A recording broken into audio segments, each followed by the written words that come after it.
It all started as a dare. My best friend Alex and I had always been the adventurous type, the kind of people who thrived on exploring places we shouldn't be.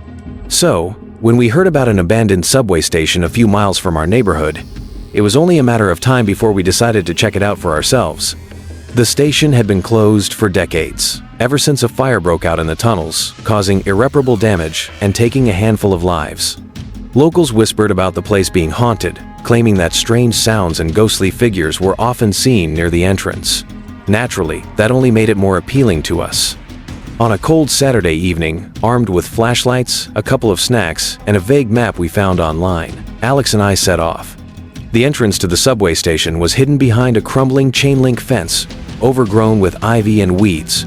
It looked as if nature itself was trying to keep people out. We squeezed through a gap in the fence and found ourselves standing at the mouth of the old subway entrance. A gaping black hole that seemed to swallow the faint light of the setting sun. "You ready for this?" Alex asked, his voice tinged with excitement and just a hint of nervousness. I nodded, swallowing the lump in my throat. "Let's do it." The air grew colder as we descended the cracked concrete stairs, the sound of our footsteps echoing off the graffiti-covered walls. At the bottom, we found ourselves in a vast empty platform. Rusted metal benches and broken tiles littered the area, and the faint smell of mildew hung heavy in the air. It was eerily quiet, the kind of silence that presses against your ears and makes you hyper-aware of every tiny sound. We turned on our flashlights, the beams cutting through the thick darkness.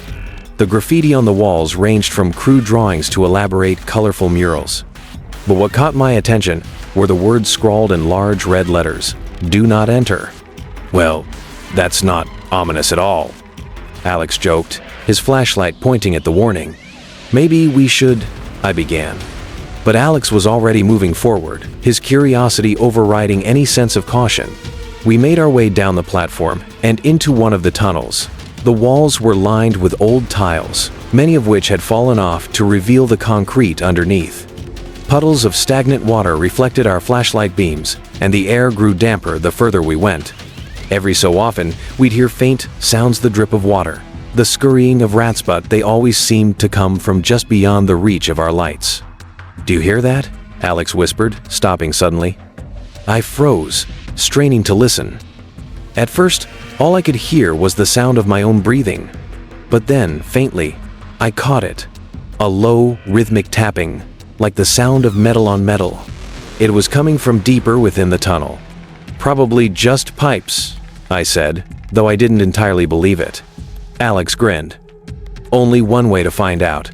We continued forward, the tapping growing louder with each step. The tunnel seemed to stretch on forever, the darkness ahead feeling almost impenetrable. My grip tightened on the flashlight as unease began to settle in my chest. That's when we saw it. Up ahead, barely visible in the dim light, was a figure. It stood motionless in the middle of the tracks, its back turned to us. My heart leapt into my throat as Alex and I froze, our flashlights trembling in our hands. "Hey!" Alex called out, his voice echoing down the tunnel. The figure didn't move. It just stood there, eerily still, as if it hadn't hurt him. I reached out to grab Alex's arm. "Maybe we should go back." "Relax," he said, though his voice lacked its usual confidence. "It's probably just some homeless guy." Before I could protest, Alex took a cautious step forward. "Excuse me, are you okay?" The figure moved. Slowly, it turned its head to the side, just enough for us to catch a glimpse of its profile. Its face was pale, almost impossibly white, and its eyes seemed to glow faintly in the darkness. A cold wave of fear washed over me as the figure's head snapped back to face forward, and it began to walk glided deeper into the tunnel.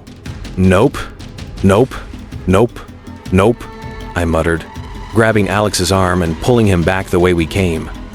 "We're leaving." For once, Alex didn't argue.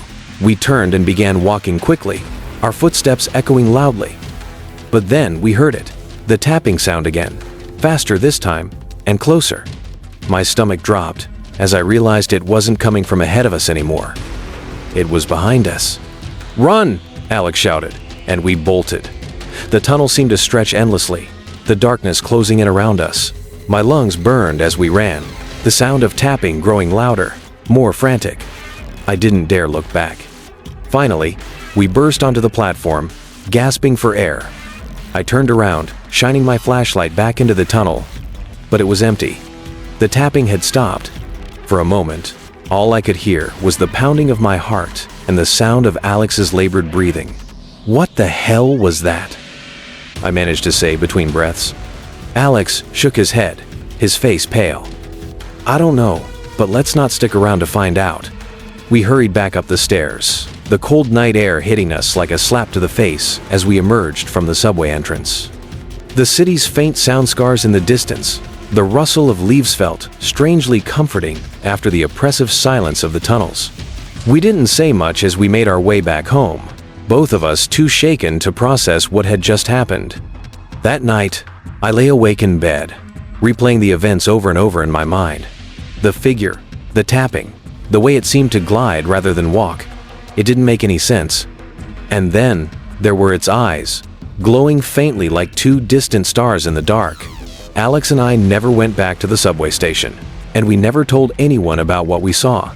But sometimes, late at night, when the world is quiet and the shadows seem a little too long, I hear it. That faint, rhythmic tapping, echoing in the back of my mind. And I wonder if it's still down there, waiting for someone else to dare to come too close.